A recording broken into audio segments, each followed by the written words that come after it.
The sun had barely risen over the red cliffs of Arizona when the dust in Hargrove Valley began to move, slow, shimmering waves of heat crawling over the dying fields. Jack Hargrove, a man worn thin by drought and debt, was facing his worst morning yet. The sheriff had come with a whip, sent by the wealthy land baron Cyrus McGrath, who claimed Jack had stolen a herd of cattle that weren't his. Jack pleaded the truth, that he had found them wandering and returned half to the rightful owner. But truth was nothing in Red Mesa without money to buy it. McGrath wanted to make an example of him, and so, in front of the townsfolk, they tied Jack to the post outside the trading barn, ready to strike. But before the whip cracked, a voice broke through the dry air. Leila Boone, the young woman who worked Jack's land for pennies and stayed on out of loyalty, stepped forward and said, "If a price must be paid, I'll take it." She was small, barely past 20, but her courage carried the weight of a mountain. Jack's protest was swallowed by the sheriff's shout, and then the lash came down. The sound tore through the valley like thunder, again and again, until her back was marked with fire. She didn't scream, she didn't fall. When it was over, she stood there shaking, blood tracing down her torn dress, eyes locked on McGrath. "This won't break me," she whispered, her voice steady as stone. The crowd fell silent. The sheriff looked uneasy. McGrath spat on the ground and turned away, muttering that fools always die for fools. Jack knelt beside her, guilt drowning him faster than blood. "Why'd you do it, Leila?" he asked, voice breaking. She gave a faint smile, teeth streaked with red. "Because you're the only decent man left in this valley, and decent men are worth saving." He carried her to the small ranch house, laid her on the cot by the window, and tried to clean her wounds. But the pain was too deep, not just in her skin, but in her soul. As night fell, her fever grew, and Jack sat beside her, whispering prayers that had long since lost their faith. Outside, coyotes howled, and the wind carried a whisper from the canyon, one only Leila heard. "Sister," it seemed to say, "who did this to you?" By morning, before Jack could fetch the doctor, 3 silhouettes appeared on the horizon, tall, broad, and painted in ash and shadow. The Apache brothers had come home. The ground trembled under their horses as they descended the ridge. Tahoe's voice cut through the dawn. "Who laid hands on our blood?" His eyes burned like coals, and when Jack stepped forward, still holding Leila's torn shawl, he knew the world he woke to was no longer the same. The brothers didn't wait for his answer. They could see the whip marks for themselves, and as they turned toward the valley, a dust storm began to rise, rolling across the plains like the fury of heaven. Red Mesa was about to learn that the Apache never forget, and mercy, once broken, comes back in fire. When the first light of morning spilled across the valley, Red Mesa stood still, as if the desert itself were holding its breath.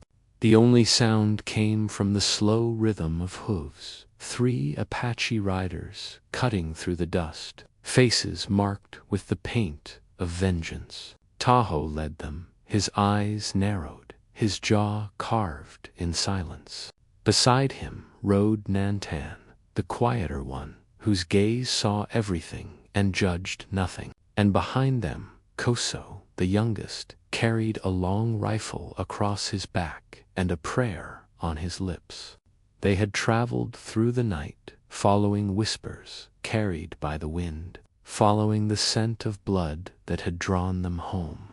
When they reached the small ranch, they found Jack Hargrove sitting on the porch, his hat in his hands, and Leila lying inside with her back bandaged and her breath shallow. For a moment, the air between them was thick enough to choke on. "You her keeper?" Tahoe asked, voice like gravel and thunder. Jack nodded. "I'm the fool she bled for." The eldest brother stepped closer, his shadow falling over Jack's boots. "Then you'll answer for her pain." Jack didn't flinch. "If you're here to kill me, I won't stop you. But you should know, she did it by choice. To keep this land, to keep me alive.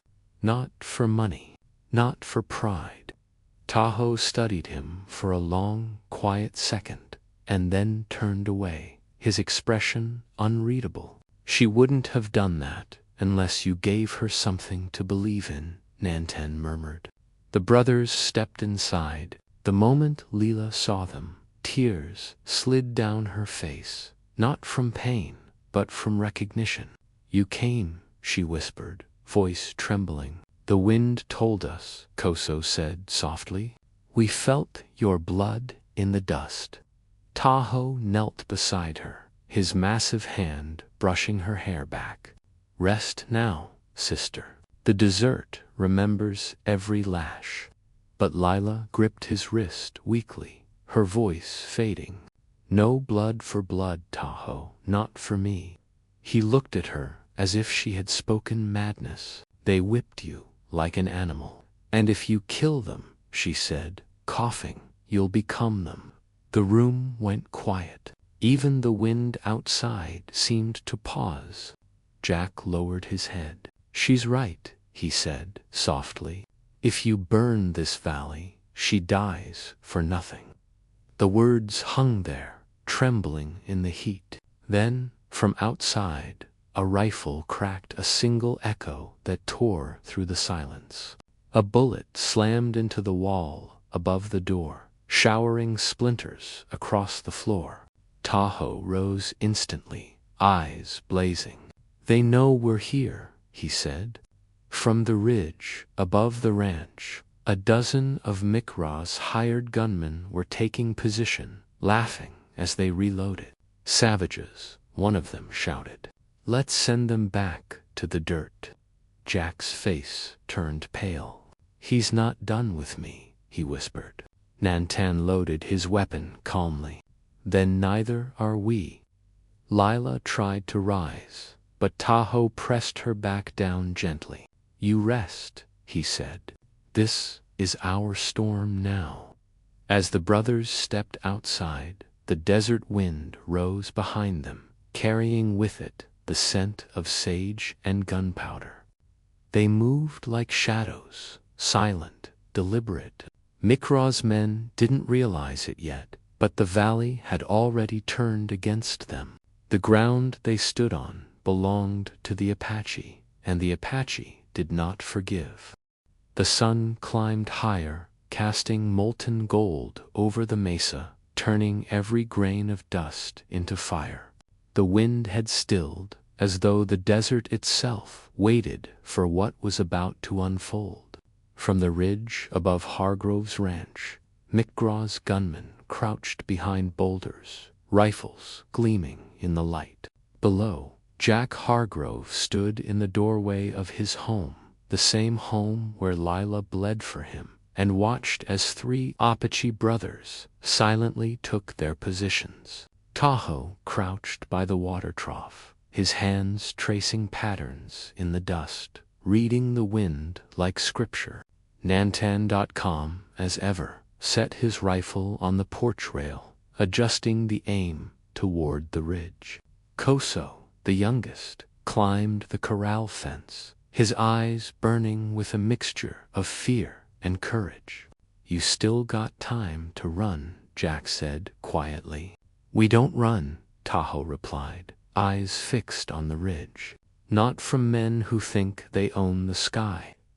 The first shot rang out, and the air exploded with violence. Wood splintered, glass shattered.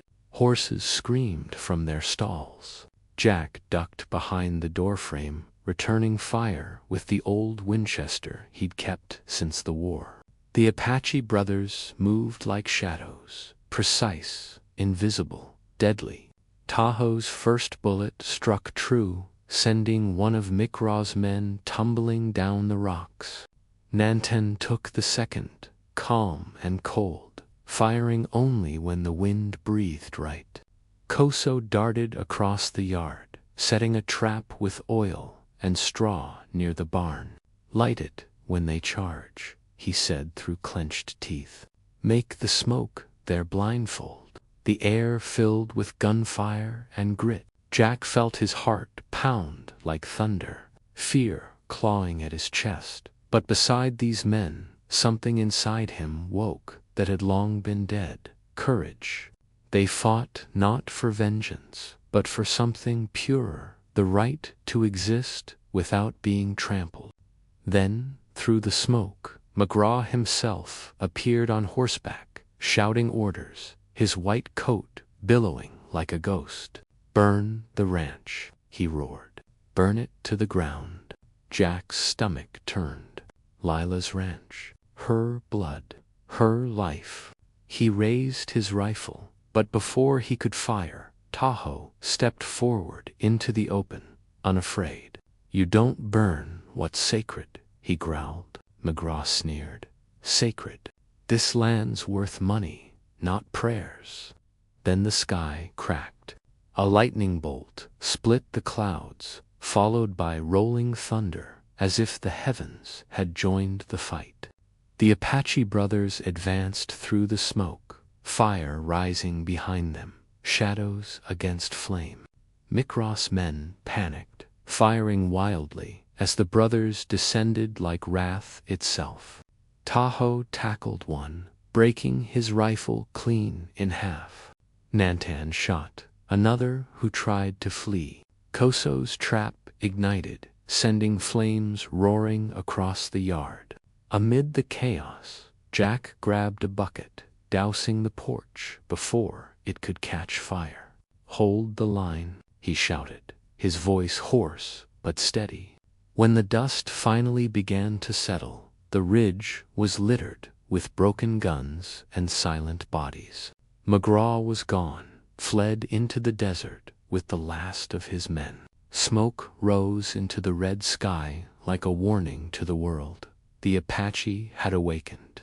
Lila, from her window, saw them standing tall against the horizon, 3 brothers, battered but unbroken, with Jack between them, his face streaked with soot and blood. For the first time, he didn't see savages. He saw family. The desert exhaled, the wind carrying away the last echo of gunfire. But in that silence, something darker stirred, because vengeance never ends clean, and Red Mesa was not done with them yet. By dusk, the desert looked like it was bleeding light. Streaks of orange and crimson smeared across the sky as the smoke from the battle still drifted above the valley. The ranch was half burnt but still standing, like the people who called it home. Jack Hargrove sat on the steps, his shirt torn and his hands trembling, staring at the rifle that had saved him and cursed him in the same breath. Inside, Lila slept in fevered silence, her breath shallow, her skin pale. Tahoe and his brothers worked quietly, rebuilding the fences, tending to the horses, saying nothing. But the silence was not peace. It was a storm gathering beneath the surface. "He'll come back," Nanten said finally, his voice calm but sharp.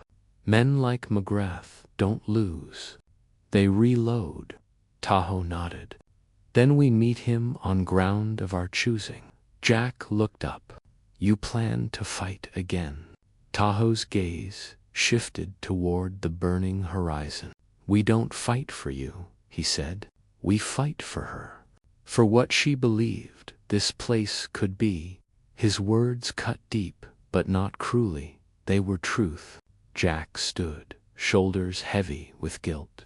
"Then let me help." The eldest Apache turned to face him fully for the first time. "You already did," he said. you stood your ground. As night fell, Koso rode north toward the canyon to scout the trails. He returned before dawn, his horse lathered in sweat. "They're gathering at Mercy Creek," he said, voice low. "Micross hired a new gang, 20 men, maybe more. They'll hit by sunrise." Jack felt his stomach turn. They were outnumbered, 5 to 1. Tahoe didn't flinch. "We use the land. The desert's our ally." Nantan drew lines in the dirt, marking paths and choke points. "When they cross the creek bed, we light the brush. Smoke blinds their rifles," Jack added, "and I'll cut the bridge ropes once they enter. They won't have a way back." For a brief moment, they all stood together over that rough map drawn in sand, farmer and warriors, joined not by blood but by something stronger, purpose. Lila awoke during the final hour before dawn, her voice weak. Don't let him take it from you," she whispered. Tahoe knelt beside her. "The ranch?" he asked. She shook her head. "Your heart." He nodded slowly, understanding what she meant. When the first light touched the valley, Mercy Creek shimmered with mist, a beauty hiding death. The Apache brothers took their positions along the ridge, while Jack and his horse waited near the old bridge. The distant thunder of hooves came soon after. McGraw's men, armed with torches, shouting, certain of victory. They didn't see the fire until it was too late. When the brush went up, the desert came alive with flame and smoke. The brothers moved like ghosts through the haze, unseen, unstoppable. Gunfire cracked, bullets whistled, and the cries of panic echoed through the canyon. Jack cut the bridge rope at the exact moment McGraw's horse reached it, sending the man tumbling into the shallow creek. "Hargrove!" McGraw screamed, scrambling to his feet, face streaked with blood and mud. "You think this changes anything? You're nothing." But Jack didn't answer. He just raised his rifle, the same one that had once belonged to his father, and held it steady. Before he could fire, Tahoe stepped between them, eyes blazing but calm. "No more killing," he said. "Not today." McGrath froze, confused. "You'd spare me." Tahoe's voice carried like thunder through the canyon. "We're not like you." He lowered his gun and turned away. Behind them, the fire burned high, and the smoke rose toward the sky like a prayer, not for revenge, but for release. The battle was over, but the war inside them had just begun. The sun bled into the horizon like a dying ember, painting the desert in red and gold. The smoke from Mercy Creek had thinned, leaving behind the scent of ash and victory. Jack, Lila, and the Apache brothers sat in silence near the corral, listening to the crackle of a small fire. For the first time in days, there was peace, a fragile, trembling kind that comes only after blood. Lila, still weak but healing, looked at her brothers with tired eyes. "You didn't kill him," she whispered. Tahoe nodded. "His death would have pleased the wrong gods." Jack smiled faintly. "Then maybe the land can finally rest." But the land never rests, not in Red Mesa. From the far ridge, unseen by any of them, a lone rider watched through the haze. It was McGrath, battered, bruised, but alive. His hatred had fomented into something cold and patient. He rode east, not back to his men, but to the army outpost, 20 miles away. The same soldiers who'd once hunted Apache-like animals.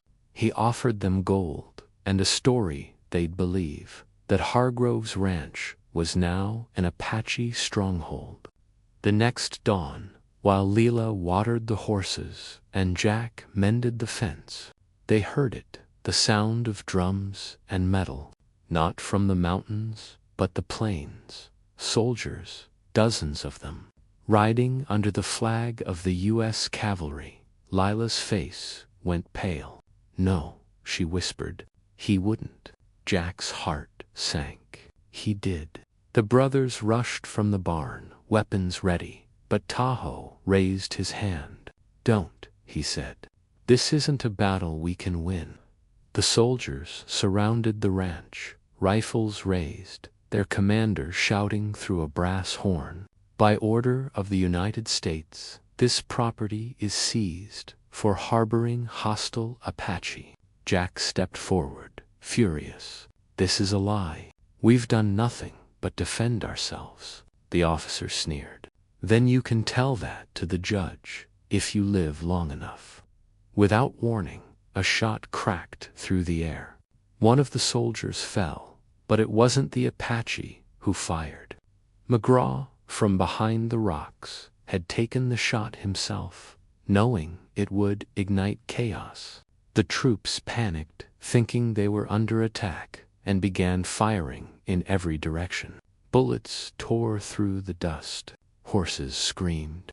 Jack dove for cover, shouting for Leela, "Get inside." But she didn't run. She stood frozen, watching as smoke rose again, as history repeated itself. The same hate, the same lies, the same fire. "No," she screamed, and before anyone could stop her, she ran toward the soldiers, waving her arms. "Stop shooting. There's no war here." But her words drowned in the gunfire.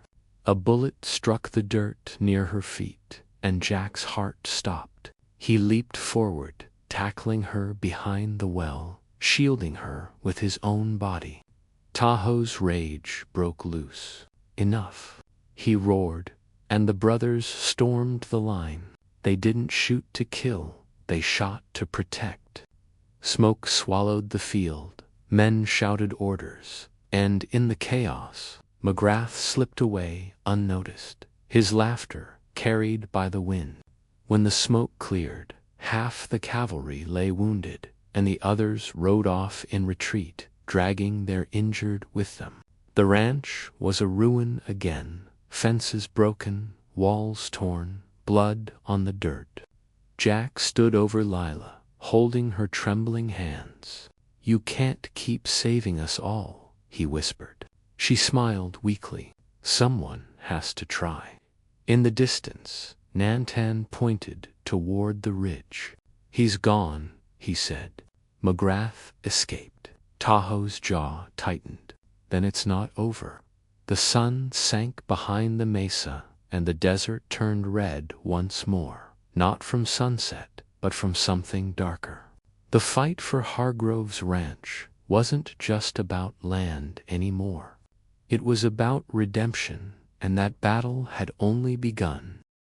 3 days after the battle at Mercy Creek, Red Mesa was silent again. The smoke had faded, the soldiers were gone, and the air smelled of rain, rare, gentle and clean, like forgiveness itself. The ranch stood scarred, but alive. Boards replaced the shattered windows, and a new cross marked the well where the last bullets had fallen. Leela moved slowly now, her steps careful, her back still bearing the lash marks that had started it all. Jack repaired the corral with quiet hands, while the Apache brothers worked the land as if rebuilding it could heal everything that had been broken.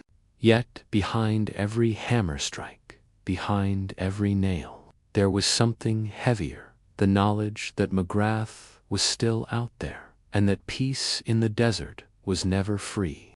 One morning, before the sun had even touched the hills, Koso returned from the ridge with word. McGraw had gathered what remained of his gang and was headed south, wounded, desperate, and thirsty for revenge. Jack looked up from the barn, his jaw tightening. "He won't stop," he said. Tahoe nodded slowly. Then we ride. Lila stepped out from the doorway, clutching her shawl against the wind. If you ride to end it, she said softly.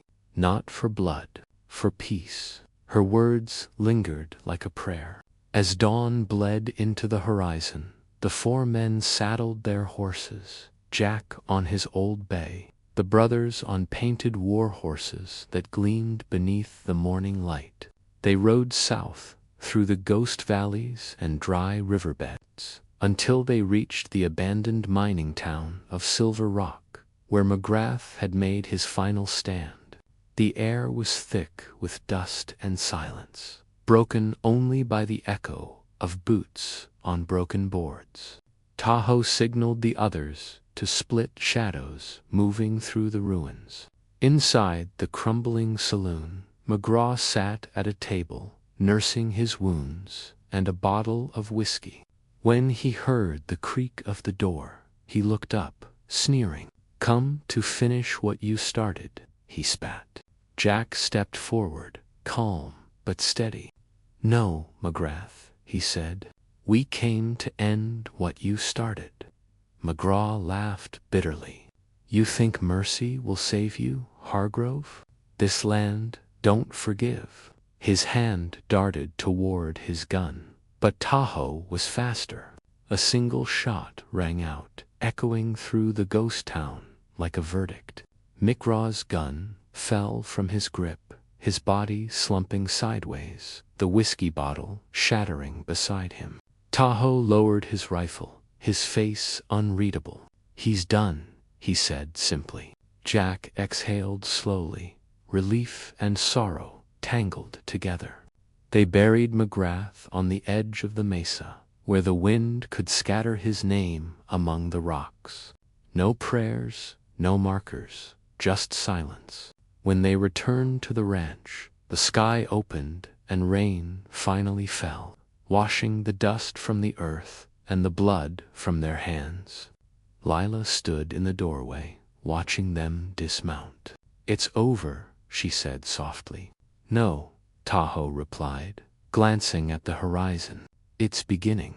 The rain soaked through his hair, dripping from his face, but he smiled for the first time, a small, weary smile that carried the weight of a lifetime. That night they lit no fire. The rain did the cleansing. The wind sang through the canyon, carrying with it the echoes of forgiveness and of family. When morning came, Jack found Tahoe already saddled, the brothers ready to leave. "Where will you go?" Jack asked quietly. "Where the land needs us," Nantan said. "You keep this place alive."